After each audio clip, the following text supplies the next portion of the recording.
que deban de cumplir, por ejemplo, con una cotización, con una licitación. Hay una serie de procedimientos ya establecidos dentro del aspecto formal. Pero ese aspecto formal abre la puerta para que surja el derecho instrumental o procesal para poder darle cumplimiento a esa ejecución programática como tal. Y como extremo, dentro de ese aspecto, vamos a encontrar ejemplo, ¿ya? Que aparece Contraloría General de Cuentas. Aparece Contraloría, aparece por otro lado también la ley orgánica del presupuesto, en donde en última instancia nos obligan al cumplimiento, por ejemplo, de un SICOIN GL actualmente, ¿ya? Por lo menos hasta el ejercicio anterior. Y a partir de este momento, estableciendo una serie de normas de control interno, el famoso COSO, que es parte de aquellas normas internacionales de control interno. Para efectos de la implementación, hay un acuerdo de Contraloría, el A028-2021, en donde se debe de implementar, ejemplo, un SICOIN web, es decir, cargar todo dentro de una plataforma para efectos de lo que es el control, aquí ya viene, el control dentro de ese derecho procesal o instrumental. Y en caso contrario, pues vendrán ajustes, Contraloría sancionará, por un lado. Por otro, si sanciona Contraloría, existirá un procedimiento de descargo y luego de ese procedimiento de descargo también puede existir una serie de reparos que en algún momento pueda venir y trasladar la misma Contraloría al momento, ojo, de la liquidación del presupuesto. Y luego, pues vendrá confirmación y presentación de denuncias y trasladar el informe circunstanciado al Congreso para que el Congreso cumpla precisamente con, aquí ya viene lo interesante, la liquidación del presupuesto. Claro, hay plazos, hay etapas para cada uno de estos aspectos en particular. Bueno, esto, al final, ojo, es una gran división del derecho financiero. Cuando es material o sustantivo, cuando es formal, cuando es instrumental como tal. Me detengo y pregunto, ¿alguna duda hasta acá? Ninguna duda, licenciado Pelen, gracias. Licenciado Pineda, gracias. ¿Alguien más? De mi parte también está claro, Lic. Bueno, si tenemos, entonces, gracias por ahí, licenciada Juárez.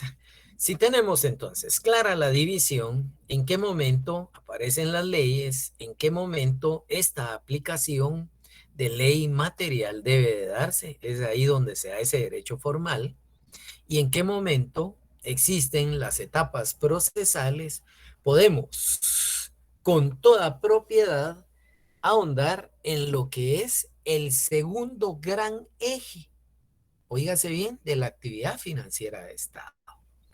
Y en ese segundo gran eje, con ustedes habíamos en algún momento pues hecho alusión de que esa actividad financiera de Estado, que al final es precisamente todo aquello que le es con exclusividad al Estado como único sujeto y que por ese poder financiero, de una forma típica podríamos decir que hay una manifestación en que el Estado como autoridad va a exigir no solo contribuciones, sino que debe de cumplir con este segundo gran eje, que tiene que ver con el presupuesto general de ingresos y egresos de Estado.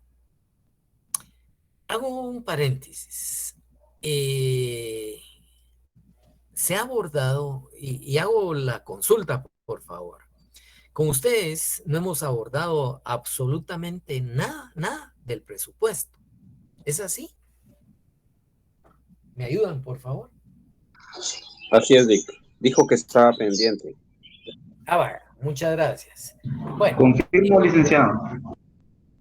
licenciado, bueno, muchas gracias por ahí. Tanto al licenciado Castellano, licenciado Mota, como al licenciado Manuel de Jesús. Bueno, para Licenciado, principiar... disculpe, yo tengo anotado que en una clase del 8 de marzo vimos parte del presupuesto y unos principios, el principio de unidad, anualidad, Ajá, afectación, especialidad, universalidad, competencia y equilibrio presupuestario, pero no sé si es parte de o no. bien, bien, es parte. Muchas gracias, licenciada Jiménez. Sí, es parte de esto. Ahora, ¿por qué en su momento tomo la relación de esas ciencias, por un lado?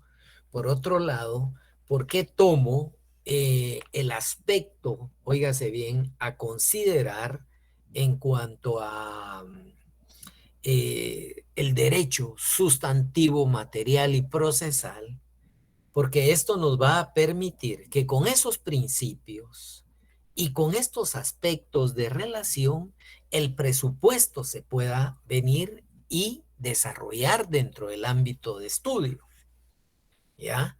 De ahí, entonces, que si tenemos esa relación de cómo constitucionalmente no podemos transgredir una norma, cómo existe una serie de etapas, cómo el derecho penal puede venir y sancionar en algún momento el incumplimiento de una norma, ¿ya?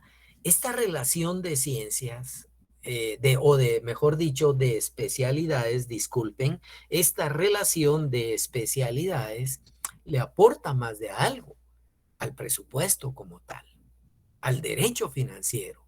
Y si ustedes se percatan, dentro de esa actividad financiera de Estado, vean pues, hay recaudación, pero esa planificación, ese presupuesto previo a ejecutar el gasto público, en esa estructura de los tres elementos básicos de la actividad financiera de Estado, esa planificación o ese presupuesto es la bisagra, es el tornillo que lleva la bisagra y se abren dos bandas, la recaudación y la erogación del gasto. De ahí que podamos entender qué rama, por un lado, o cuál de las ramas, cuál de las especialidades le aporta elementos a ese presupuesto. Uno.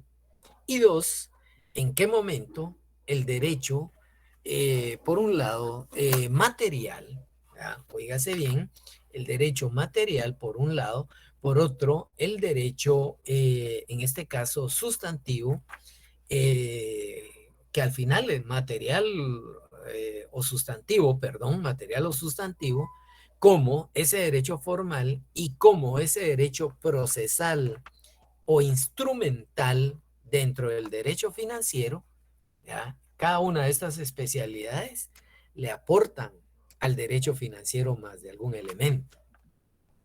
Reitero, para poder atar esos principios que mencionaba la licenciada Jiménez. Ejemplo, si sabemos que hay una serie de especialidades, óigase bien, del derecho, ¿qué le puede aportar el derecho constitucional al derecho presupuestario dentro de este ámbito del derecho financiero? Bueno, hay principios para efectos de la recaudación, pero si lo vemos desapasionadamente, cada uno de estos aspectos de recaudación tienen que tener un fundamento material o sustantivo. ¿Qué quiero decir con ello? Tiene que tener una ley que permita la recaudación y que no transgreda normas constitucionales. ¿Qué sucede si una ley, en este caso, o ese derecho material o sustantivo que al final se traduce en la sanción de las leyes, viene y quebrantan una norma constitucional? ¿Qué sucede? Atendiendo a aquel principio de jerarquía, ¿ah? vamos a encontrar entonces, por un lado, que el 44 en su último párrafo de la Constitución Política claramente nos va a normar que es nulo de pleno derecho, nulo ipso iure, todo aquello que contravenga la Constitución.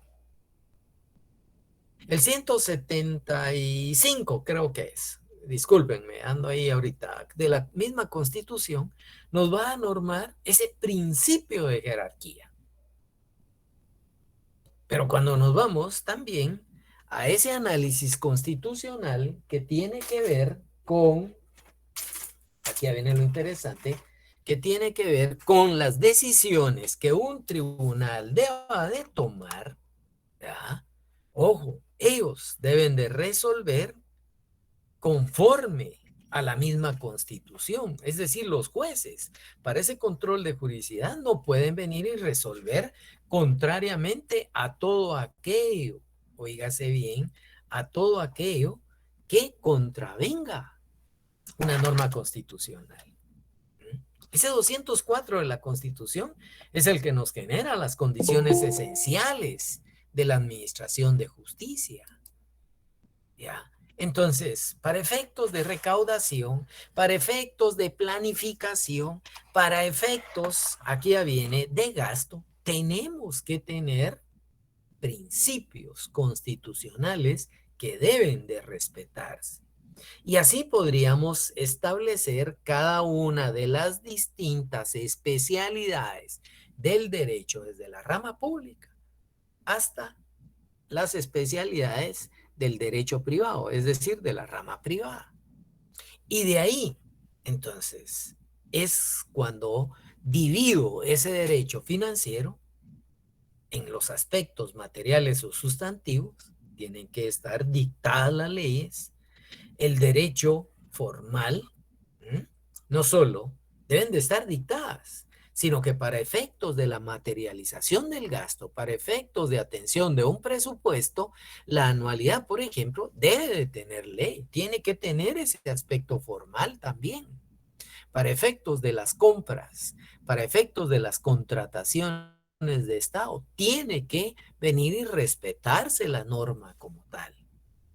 Y desde ahí, no solo los aspectos puramente de compras de Estado, sino que también las obligaciones de tener que atender guatecompras, por ejemplo, o guatenóminas en algún momento. ¿Ya? Ahí nos lleva entonces que teniendo, ¿de qué nos sirve que se promulgue ese derecho material o sustantivo? Si no se tiene un derecho formal. Es decir, se promulgaron las leyes, pero el derecho formal nos va a permitir, óigase bien, ¿ya?, aplicar ese derecho material de forma, valga el neoplasmo, algo bajo un aspecto formal. ¿Para qué? Para ejecutar precisamente no solo la recaudación, la planificación y el gasto como tal. ¿Ya? Y de ahí que el derecho formal nos establezca que siempre bajo ese principio o uno de los principios que analizábamos desde el punto de vista del derecho presupuestario, tenemos que tener una ley para cada uno de los distintos presupuestos.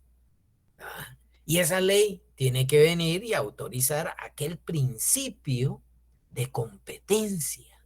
Sí y solo sí el Estado tiene precisamente la competencia para efectos de poder ejecutar, para efectos de poder trasladar carga impositiva, para efectos de administrar un presupuesto. Y ese aspecto formal nos va a llevar a que cuando existe una ley para recaudar, toda esa recaudación debe cumplir con el principio de unidad, todo un fondo común, ¿verdad? Y desde esa agrupación, tanto de ingresos como de gastos, de ahí nace esa unidad como tal, ¿ya? Pero no nos podemos ir más allá de un año, porque hay un principio de anualidad y el mismo 237 de la Constitución lo regula, ¿ya?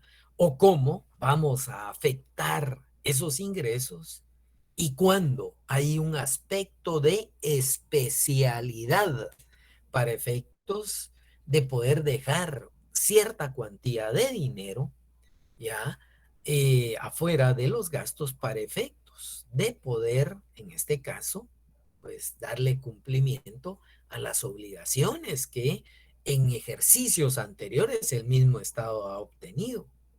Entonces, desde ahí podemos entender ya que para efectos de esa universalidad que en algún momento pues se tiene dentro de la captación, también el presupuesto tiene un techo.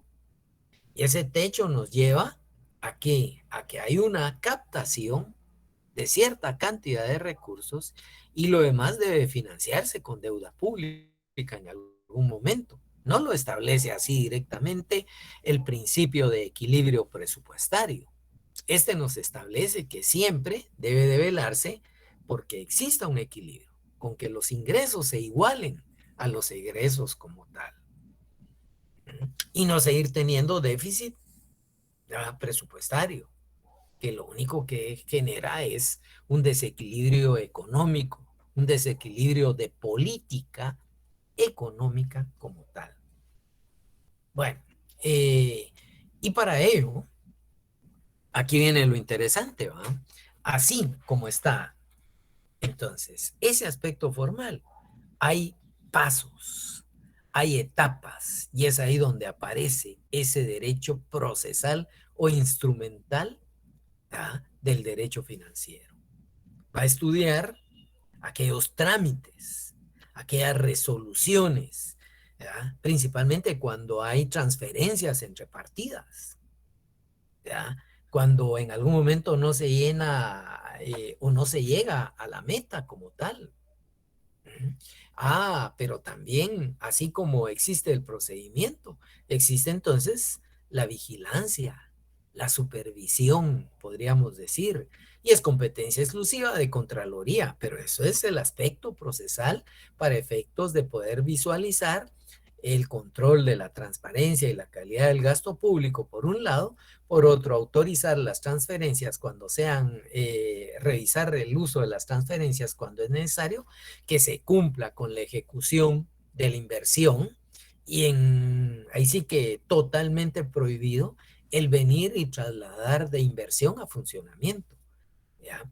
Y de ahí es donde Contraloría, pues, revisa la ejecución del gasto, atendiendo obviamente a la ley orgánica, no solo de ellos como Contraloría a través de sus funciones, sino que también a través de la ley orgánica del presupuesto.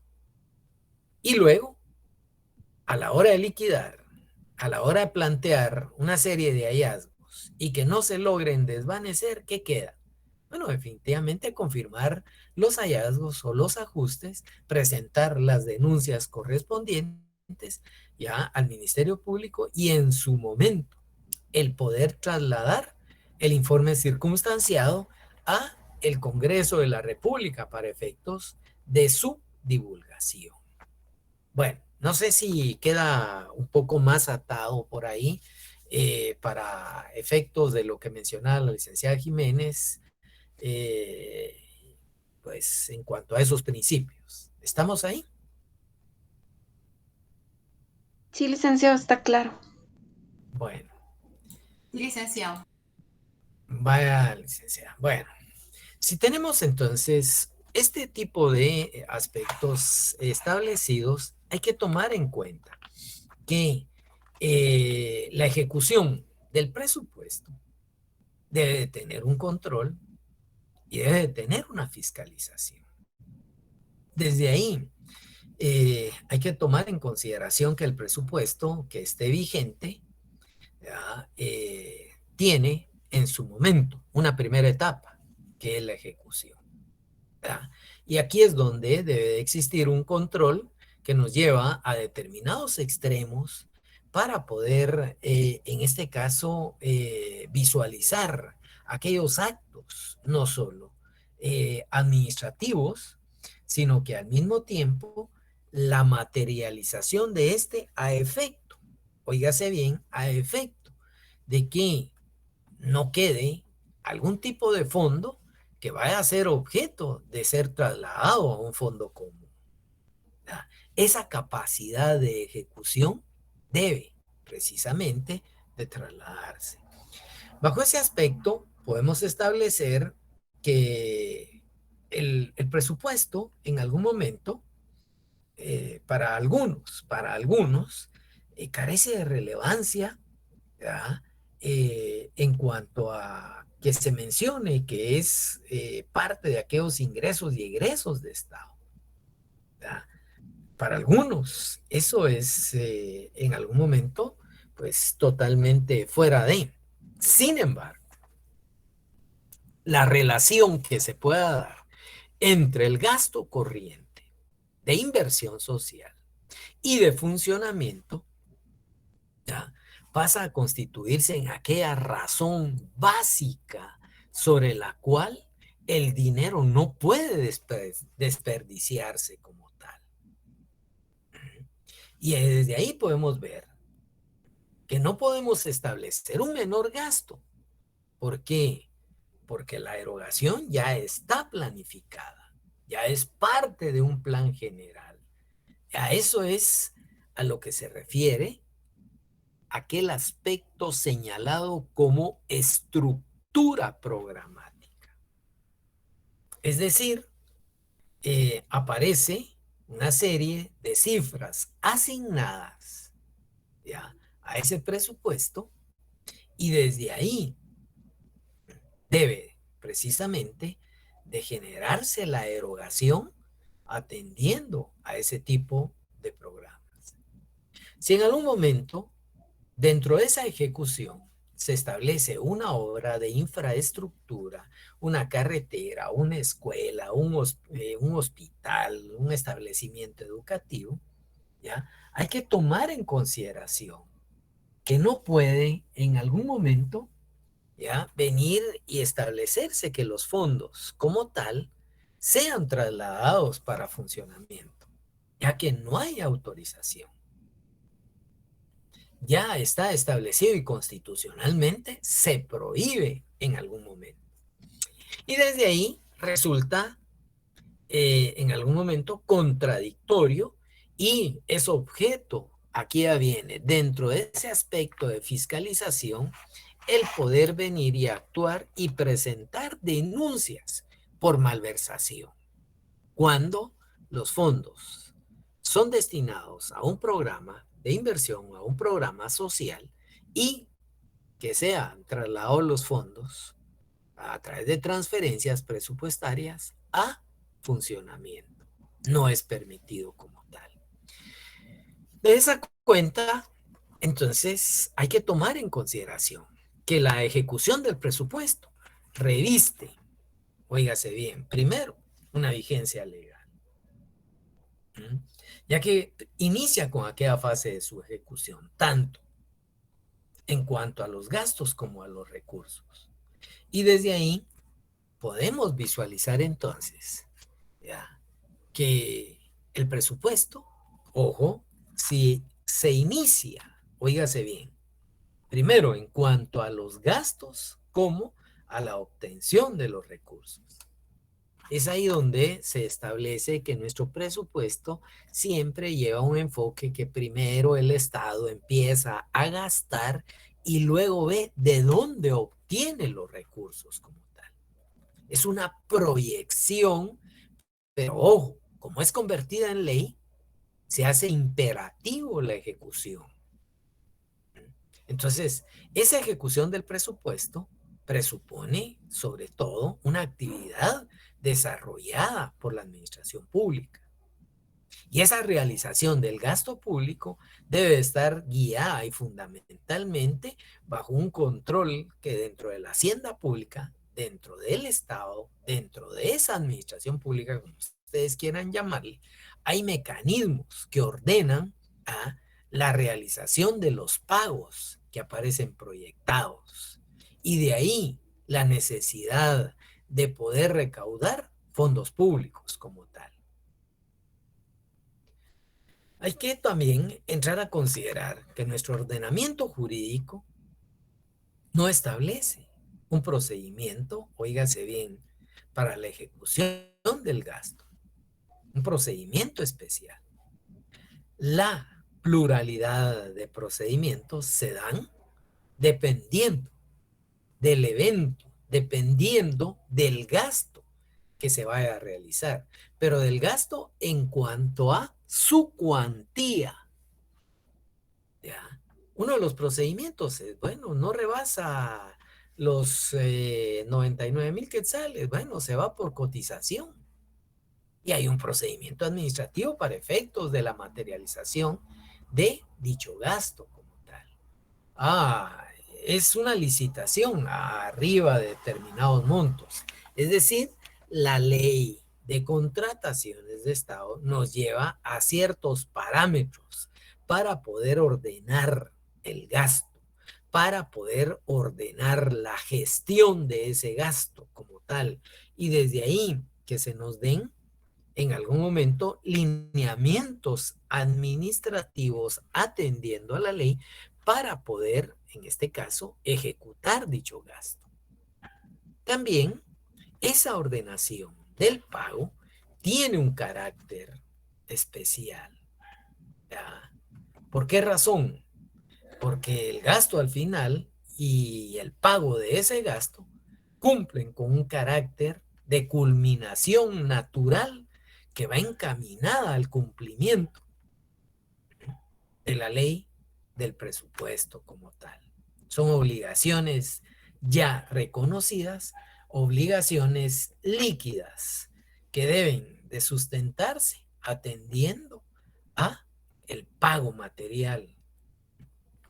Y desde ahí podemos obtener entonces, desde ese aspecto de pago, desde ese aspecto, no solo de pago, sino que de ejecución presupuestaria, podemos obtener varias posturas. Aquellos créditos presupuestarios. Esos créditos presupuestarios, al final, son parte de un procedimiento administrativo. Y no perdamos de vista que ese crédito presupuestario es un requisito de eficacia dentro del procedimiento. ¿Y cómo se puede establecer? Son sumas dinerarias que están puestas a disposición de algunos gestores del gasto. Y para efectos, óigase bien, del cumplimiento de la obligación, debe existir, debe estar preexistente, si ustedes quieren verlo así, dentro del presupuesto como tal. Entiéndase que si no está planificado dentro del presupuesto, esa existencia, esa suma dineraria, no podría ser un crédito presupuestario. ¿Y por qué es un crédito? Insisto, porque aparece la ley, se inicia a erogar el gasto, entonces el Estado está obteniendo créditos, pero están presupuestados. En caso contrario, no pueden obtener un crédito. No sé si queda claro este primer aspecto.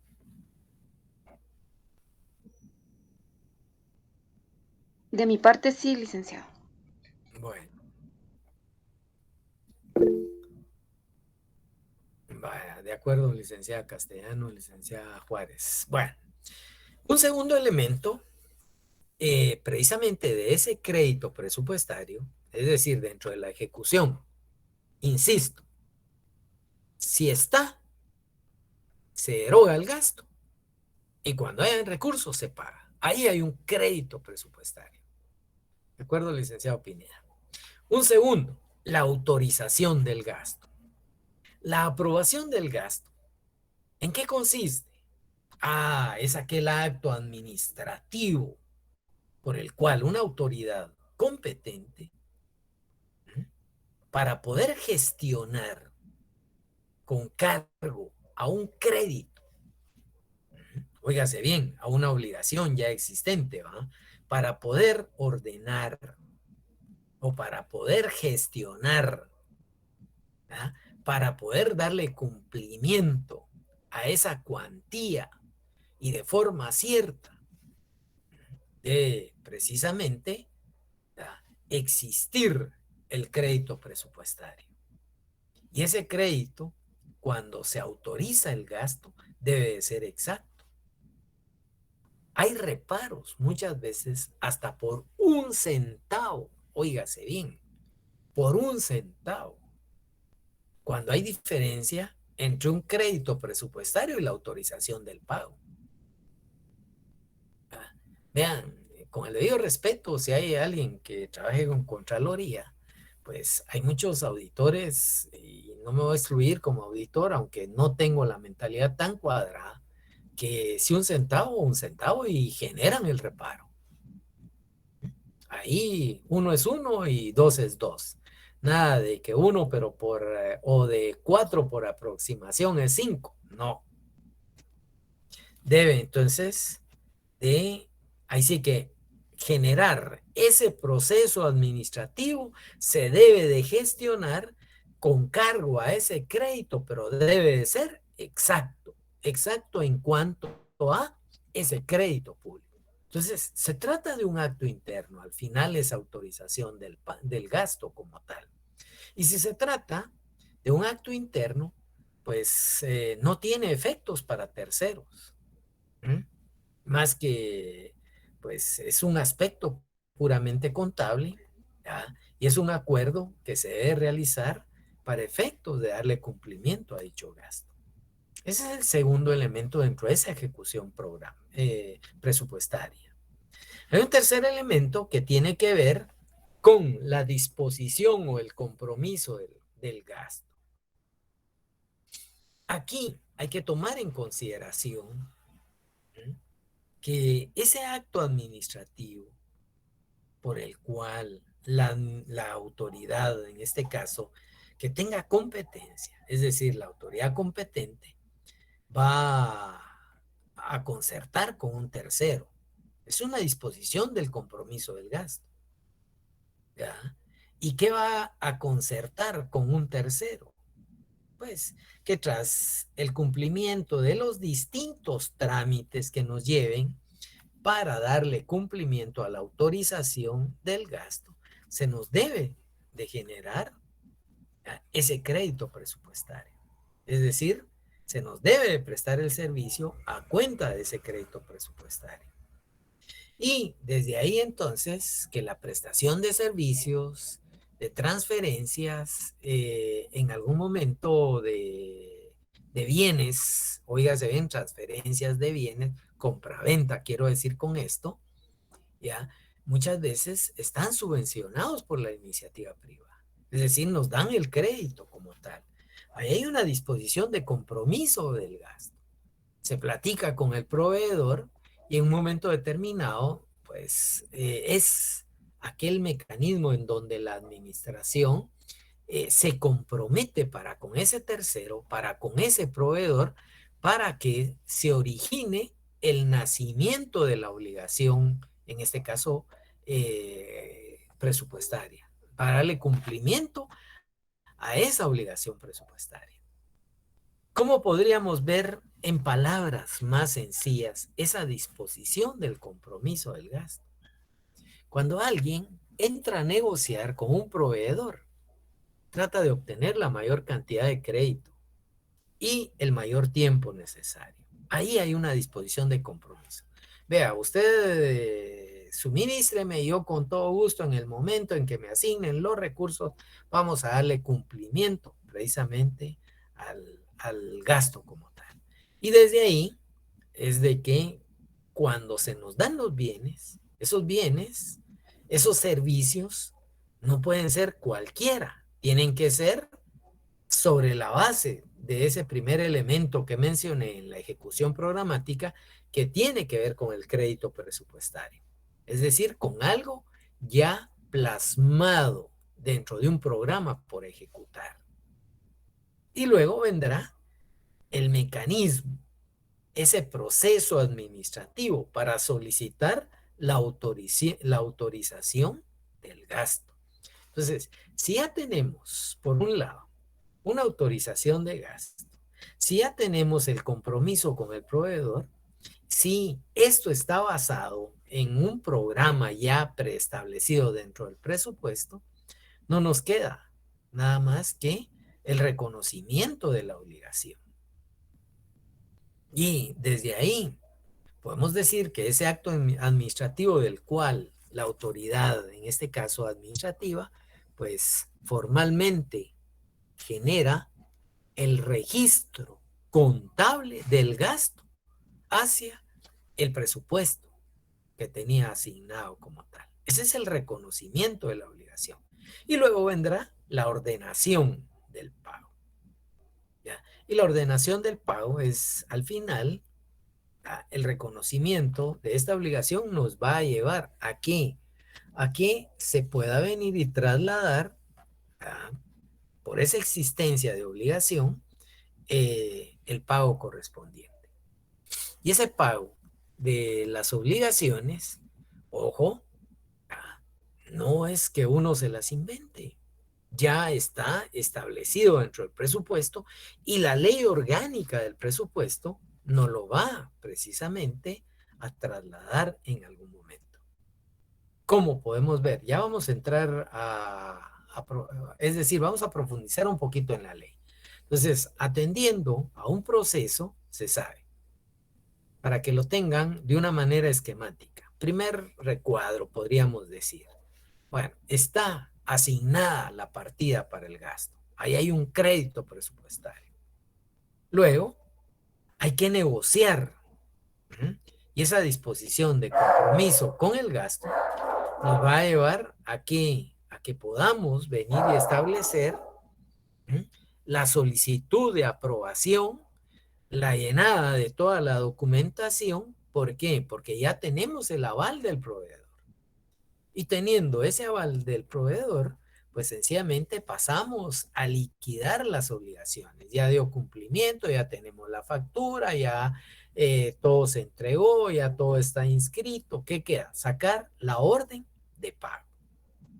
Ahí se cumple con una quinta función de esa ejecución del presupuesto, la ordenación del pago. El trámite correspondiente ya tiene toda la documentación que fue la que nos llevó en una segunda etapa y que consiste en esa autorización del gasto como tal. Bueno, 5 pasos. Un crédito es lo que refleja el presupuesto. La autorización del gasto es llenar el acto administrativo para llenar toda la documentación, pero ojo, paralelamente hay un tercer paso, que es ese compromiso del gasto para con aquellos proveedores, el vincular al proveedor con la administración pública. Ahí están los 3 pasos atados. Ya se brinda el servicio, hay un reconocimiento de la obligación. Ya se reciben las facturas, ya la deuda es a favor de un tercero. Y luego se tendrá que venir y ordenar el pago correspondiente como tal. 5 grandes pasos dentro de la ejecución presupuestaria. Ahora bien, cualquiera me diría, sí, pero ¿y de dónde se saca todo ello? Bueno, sacando, ojo, una situación de relación dentro de la ley orgánica del presupuesto. Habrá que leer del 25, por ejemplo, al 35 de la ley orgánica. Incluso al 33 les podría dejar de la ley orgánica del presupuesto, para efectos de poder establecer que en el artículo 25 pues queda regulado lo que es la ejecución del presupuesto. Un artículo 26 con el límite de los egresos y su destino, un 27 con la distribución analítica, un 28 con las medidas de ajuste presupuestario, un 29 con la autorización de los egresos, un 30 con la programación de la ejecución presupuestaria, ¿verdad? Y en el caso 31, 32 y 33, cuando hay ingresos propios, cuando hay modificaciones para poder darle cumplimiento a alguna obligación de estas como tal, ¿ya? Es decir, es una vinculación y un análisis de lo que le corresponde aquí ya viene, ¿ya? A, la ejecución presupuestaria como tal. Me detengo y pregunto, ¿alguna duda hasta ahí? Ninguna duda de mi parte, licenciado Pelén, gracias. Todo Bueno, claro ahorita. bueno, está bien. Bueno, si tenemos, La duda. no sé, dígame, licenciada Riviera. Usted mencionó que eran 5 pasos, pero yo solo anoté del 1 al 3. No sé si me podría repetir cuál es el 4 y el 5, disculpe. Bueno, recuérdese que para efectos de lo que es la ejecución mencionaba, primero, no sé si copió que hay créditos presupuestarios, lo que establece el presupuesto para poderse ejecutar, ¿verdad? Para aquellos que trabajan en instituciones públicas, este es el famoso plan de ordenamiento, el famoso POA, ¿verdad? Famoso POA, ¿ya? Que sería un plan anual, ¿m? de, pues, de ejecución, si quieren verlo así. Pero, ojo, ese es el primer paso. El segundo, que va colateralmente con el tercero, es la autorización del gasto. Bueno, vamos a establecer la construcción de una obra. Bueno, hay una licitación. Se tiene que autorizar para que se ejecute la obra. Luego, paralelamente, hay una disposición o hay un compromiso con quien gane la licitación. Es el tercer paso, esa disposición o compromiso del gasto. Luego, se ejecuta la obra, hay un reconocimiento, ¿verdad?, que es la liquidación de la obligación. Bueno, recibimos la obra, se verifica que esté, y una vez se tengan todos los pasos, ¿qué queda? Ordenar el pago como tal. ¿Ya? Hay obras para los que trabajan en temas de Estado que se sabe que se pagan o se amortizan por etapas. Entonces, tiene que existir dentro de lo que es la autorización del gasto, esa es la autorización para la ejecución completa, óigase bien, completa de la obra. El compromiso del proveedor es completo para efectos de la obra, ¿ya? Es decir, los montos finales. Pero el reconocimiento y liquidación de la obra puede ir parcializada. Para ello se necesitarán informes de alguien, ¿verdad?, de cada una de las partes, para efectos de poder ir recogiendo estos dictámenes y sobre estos ir amortizando tal y como hayan convenido dentro del compromiso del gasto. Y por último, si se recibe el grado de avance físico de la obra en tanto por ciento, pues ahí ya viene la ordenación del pago. No sé si le queda claro, licenciada Riviera.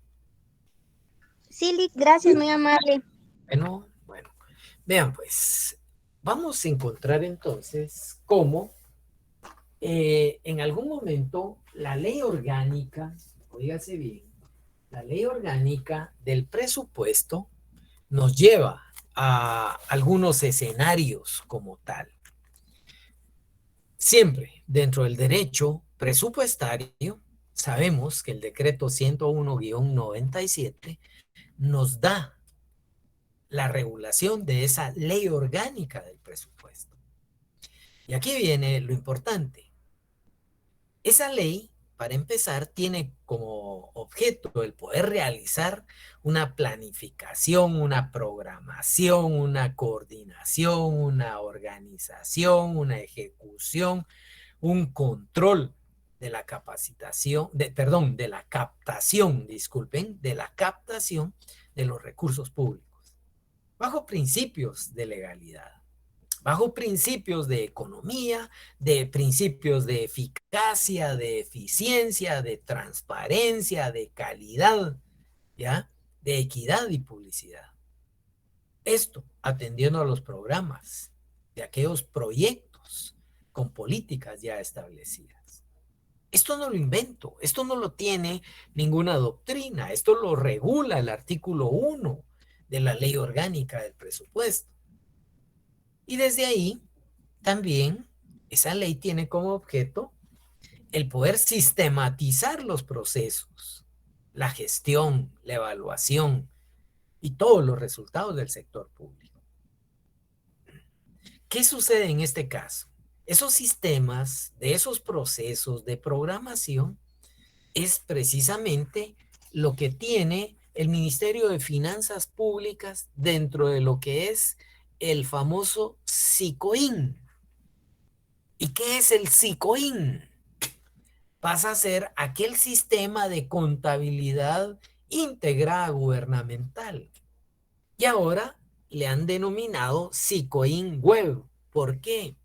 Porque es ese sistema de contabilidad integrada del Estado que aparece en una web del Ministerio de Finanzas Públicas, en una plataforma como tal.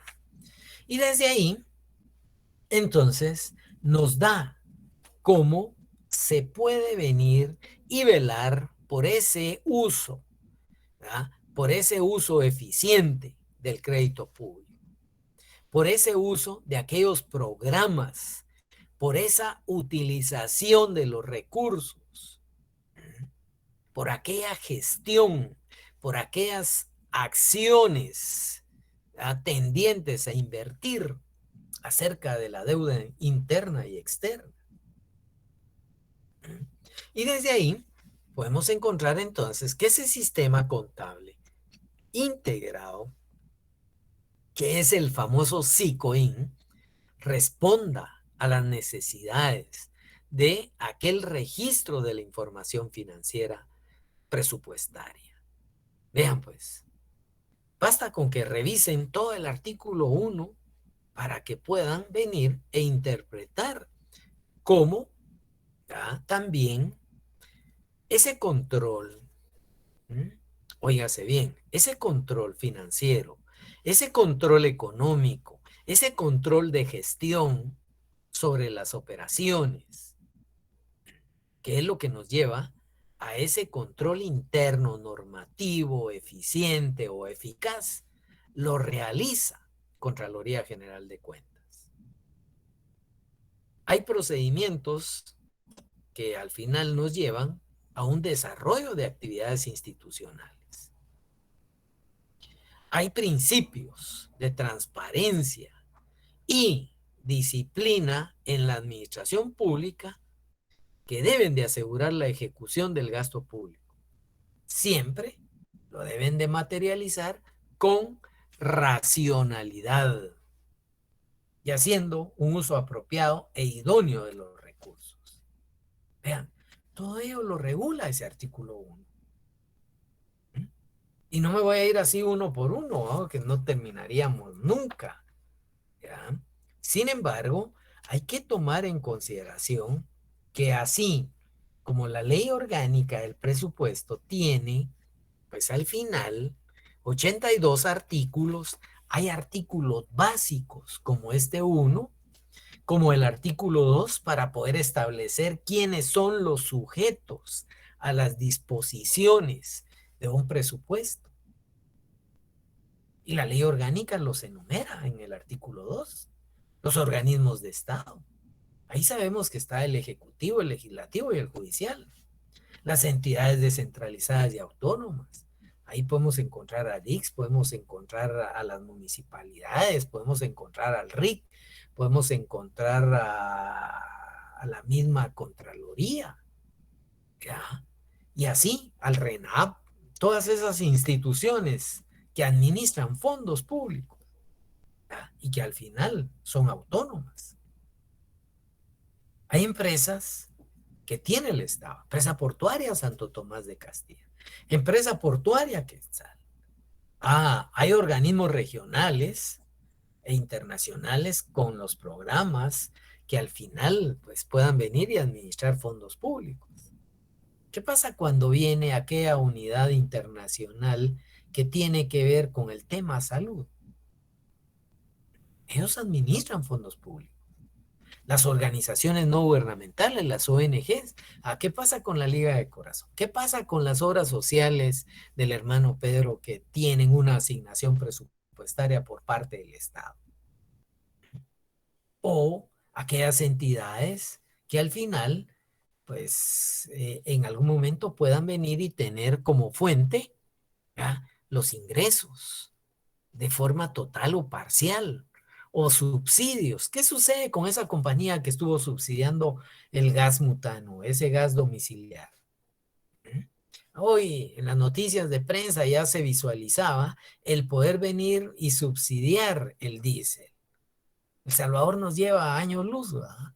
Hace 10 días el presidente Bukele viene y establece que iba a suspender el cobro de los aranceles, precisamente para efectos de que no se le incrementara al combustible. ¿Y qué sucedió el día de antier? Un empresario transportista había elevado ya el valor del pasaje e iba preso. Y aquí, todavía viendo, sí subsidian el diésel. Entonces, ojo, ahí hay subsidios. Eso se debe de venir y aplicar. Ese subsidio está sujeto a la ley orgánica del presupuesto, ¿ya? Cuando el expresidente y varias veces alcalde de la ciudad de Guatemala, y que dicen que está enterrado en la Antigua, ejemplo, ¿ya?, establecía que entraron a crear fideicomisos de transporte o fideicomisos de vivienda, y que esos no podían ser fiscalizados por la Contraloría porque a las instituciones bancarias, que es el único ente autorizado para poder administrar contratos de fideicomiso, son los únicos fiduciarios, en pocas palabras, ¿ya? Solo la superintendencia de bancos los podía fiscalizar. Mentira. Ya vamos a volver a remarcar ese 237, en donde claramente se establece que siempre que sea un recurso estatal del presupuesto general de ingresos y egresos de Estado, no puede quedar al margen de la fiscalización. ¿Y qué control tienen que llevar las instituciones bancarias para un fideicomiso público? Un libro, ¿ya? Y es mentira que nosotros vamos, por ejemplo, al banco X, y en ese banco X que digan que no pueden fiscalizarnos porque ahí tenemos las cuentas de 10,000 o 100,000 usuarios. No, yo no vengo a controlar las cuentas de los 900 o los 99,999. No, yo vengo a controlar el del fideicomiso, y para ello tendrán un libro de ingresos y egresos. Y eso, así como lo puede fiscalizar ese fideicomiso, la superintendencia de bancos también lo puede fiscalizar Contraloría General de Cuentas. Y nada de venir y empezarse a fumar de que debe existir una ley de libre acceso a la información pública. Entonces, vean cómo el artículo 2 de la Ley Orgánica del Presupuesto deja precisamente esos sujetos, ¿ya?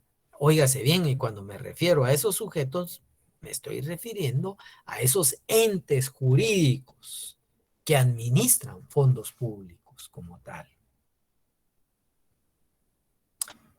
En el artículo, óigase bien, número 4 de la Ley Orgánica del Presupuesto, se regula todo lo relacionado a la rendición de cuentas. Y esa rendición de cuentas, ¿quiénes las deben de cumplir? Todos esos sujetos, esas personas jurídicas que forman parte del artículo 2 de la Ley Orgánica del Presupuesto y que acabo de estar explicando. Y aquí viene lo importante, ¿va? Al final, ese presupuesto tiene dentro de su proceso, por un lado, un plan de ejecución, un proceso, un sistema. Y ya desde ahí pueden controlar tanto el artículo 7, el 7 bis y el 8 de la Ley Orgánica del Presupuesto. Y en el último párrafo hay algo muy importante de ese artículo 8. La Secretaría de Planificación y Programación de la Presidencia, CGPLAN, enviará a la Junta Directiva del Congreso de la República durante el primer trimestre de cada año, es decir, ahorita a finales del mes de marzo un informe con el análisis de la ejecución, ¿ya? Óigase bien, del presupuesto del año anterior.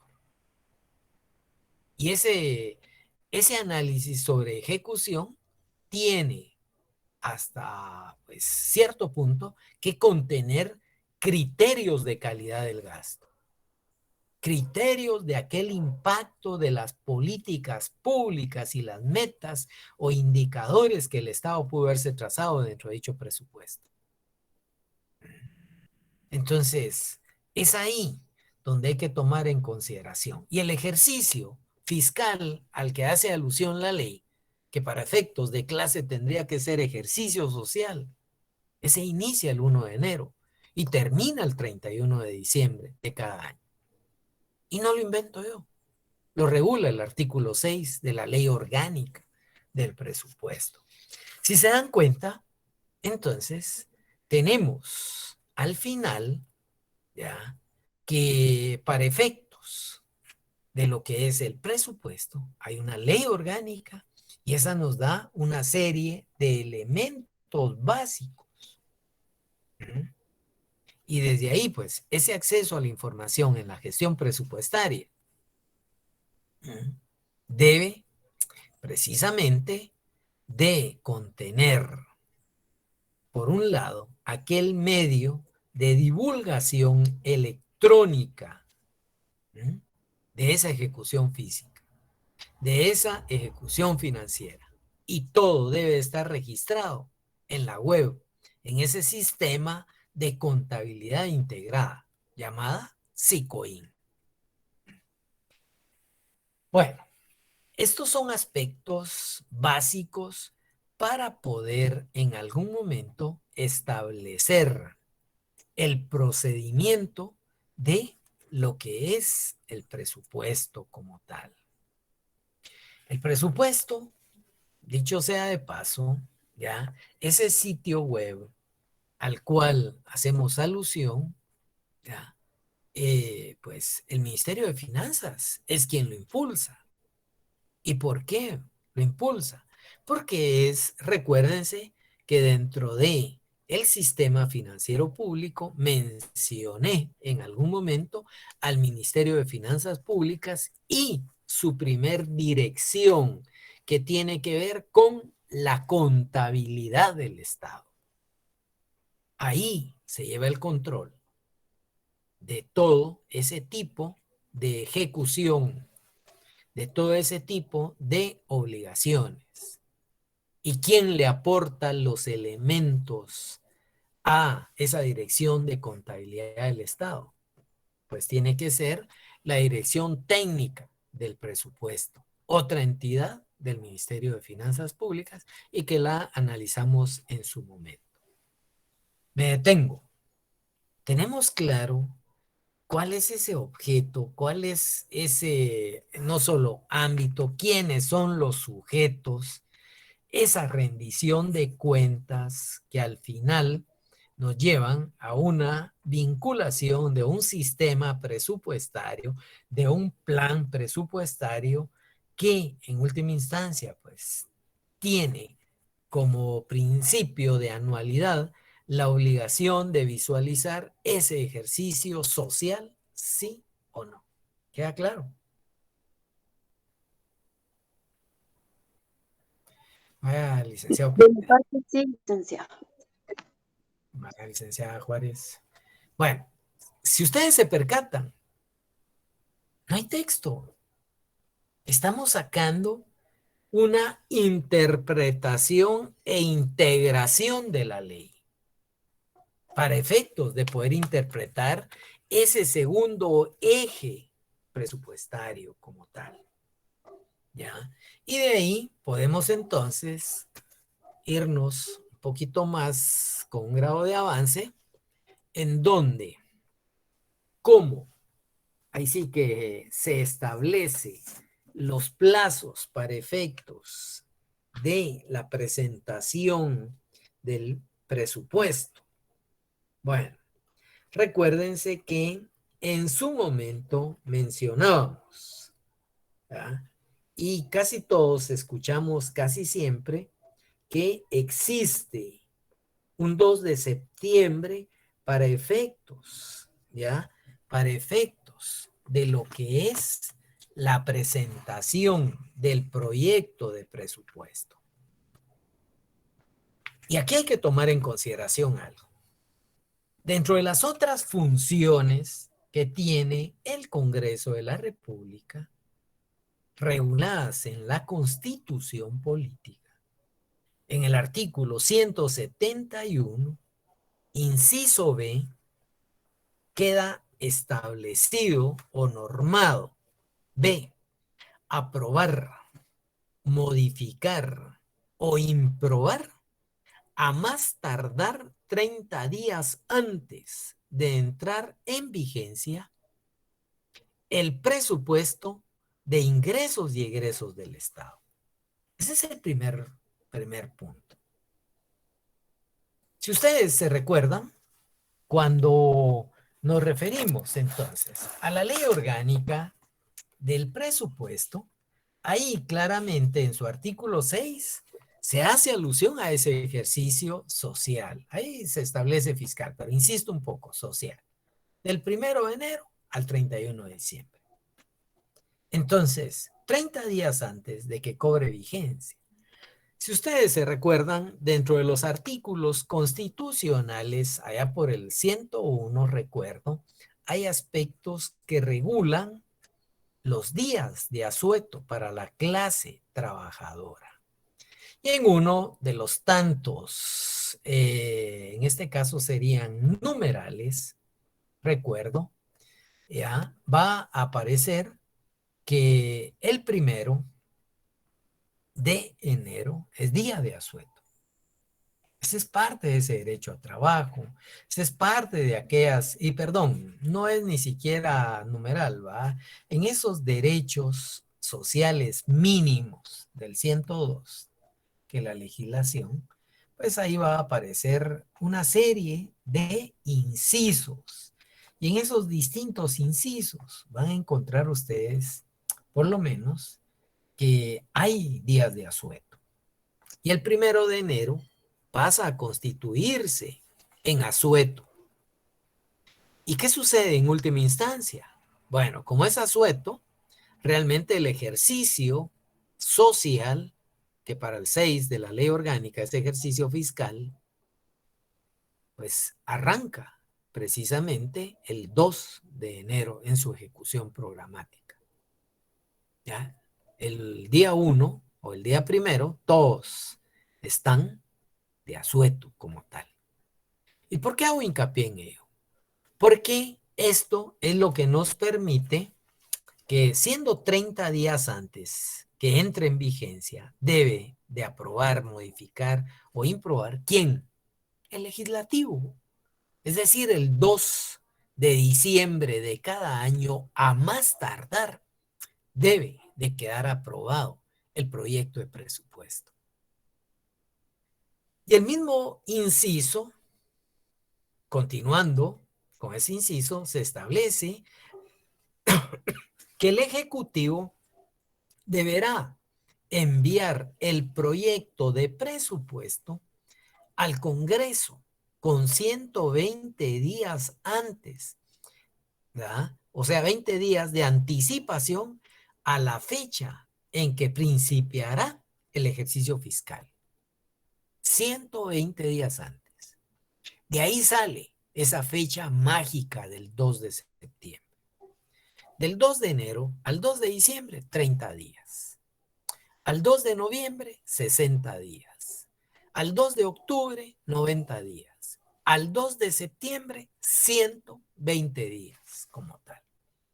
Entonces, no es una situación que alguien quiera, en este caso, inventar, sino que automáticamente ya es una situación que permite en algún momento llegar a reconocer la obligación de entregar ese proyecto de presupuesto con esos 120 días antes. Óigase bien, ¿ya?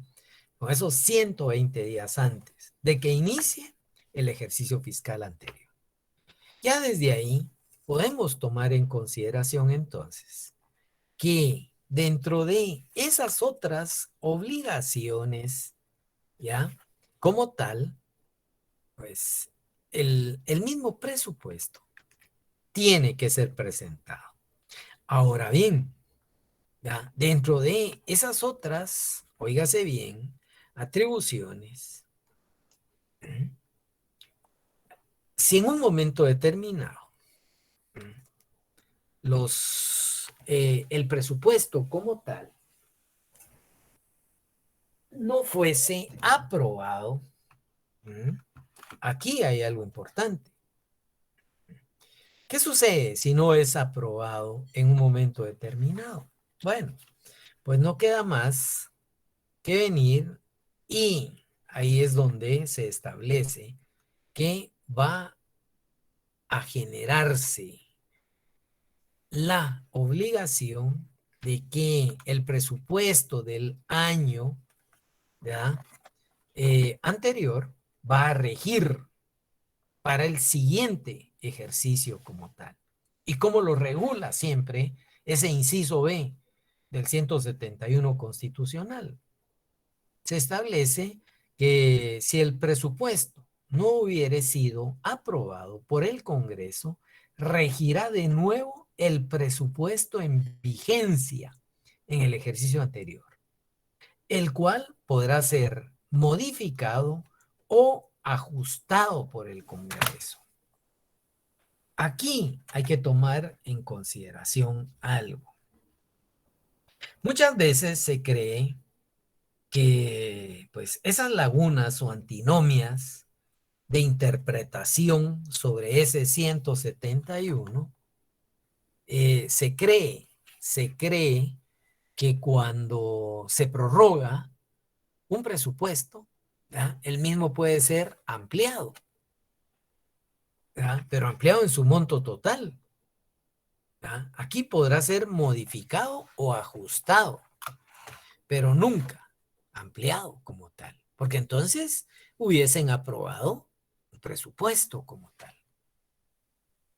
¿Cómo poder interpretar esta situación? Si actualmente, ejemplo, en el año 2021, ejemplo, el presupuesto era, hipotéticamente, por favor, como ejemplo, 80 millardos de quetzales. Y resulta ser de que por A o B circunstancia no trasladan, no logran aprobar el presupuesto de parte del Congreso 30 días antes de que inicia el ejercicio o transcurren más tiempo de los famosos 90 días que utilizan para negociación, que este es otro plazo que hay que tomar en consideración, que no tiene un fundamento, sino que es puramente una operación matemática, ¿ya? Entonces, el presupuesto del 2021 para el 2022 tendría que ser de los mismos 80 millardos de quetzales. Ahora, ¿cómo? Bueno, si en un momento determinado, por mandato constitucional, se establece que el Ejecutivo debe trasladarle al Legislativo, es decir, al Congreso, con 120 días antes el proyecto de presupuesto, si ahí, por el 5, por el 3 de septiembre, se presentara de parte del Ejecutivo, ya está fuera de plazo. Ya no se puede discutir. Ahí rige el del año anterior. Si lo presentó el 2 de septiembre a más tardar y en un momento determinado para efectos de discusión y aprobación de parte del Congreso se hiciera el 3 o el 4 de diciembre, está fuera de los 30 días que tiene que quedar aprobado. Aparte es sancionado y publicado, por favor. Aparte es aprobado y aparte es sancionado. ¿Qué implica entonces? rige el del ejercicio anterior. Los plazos son, ahí sí que, preestablecidos como tal. Bueno, y por otro lado, entonces se debe entrar a considerar que ese presupuesto del año anterior tendría, ¿verdad?, que venir y regir y ser reacomodado. Eso implica la modificación. Voy a profundizar al respecto el próximo día de clases. Desde ya, bueno, excepto si hay alguna duda, que vamos a ampliar ese punto porque no